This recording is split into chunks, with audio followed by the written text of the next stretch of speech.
गंजाम जिला पोलसरा ब्लॉक पांडिरीपड़ा पंचायत कसीपड़ा स्थित मां सिंहासनिक पीठरे श्रद्धालुंक अभूतपूर्व समागम देखा मिली। ओडिशार गणपर्व रज अवसर में चलचंचल होई उठिछि समग्र परिवेश।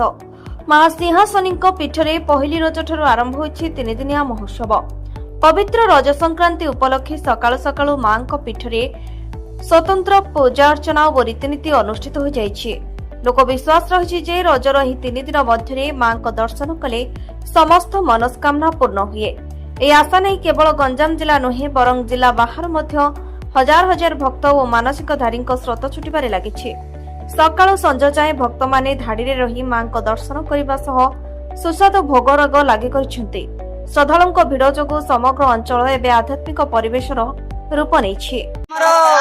सिंहासनिकर आज जो रज पर्व आम समस्ते आज एकटा रज पर्व बहुत बड़ पर्व। यही पर्व आप देखुए लक्ष लक्ष श्रद्धालु आसे आज ये जमा होती माँ भक्ति और समस्त मनस्कामना पूर्ण एवं बर्तमान आमर ये पार्किंग आरंभ करके माँ भोग लगे काकरा पिठा हो लड्डू हो सब विभिन्न प्रकार भोग लगुच जोटा कि सब ये सुविधा आयोजन कराई। अपन पुलिस प्रशासन भी देखिए बहुत सुचारू रूप से अच्छी लोक मैंने बहुत खुशी रे माँ को दर्शन करी जाउछंती।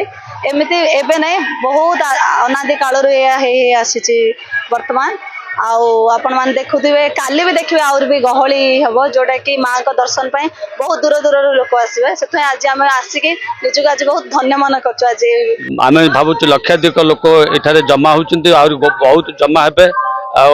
एठारे ट्रैफिक व्यवस्था बहुत श्रृंखलित होती पानीय जल व्यवस्था होती माँ जी जो आशा कामना कर आस्था माँ कृपार तार आशा पूर्ण होती। तेणु माँ पाखक आमर गंजाम जिला कौन ओडिशा सारा लोक आसी एठारे माँ को दर्शन कर जाती। आम बहुत दिन पर आसीचु आम पुआर मुंडन है आमको बहुत खुशी लगुच माँ मो पुआ आशीर्वाद रखी था आम परिवार आशीर्वाद रखी था।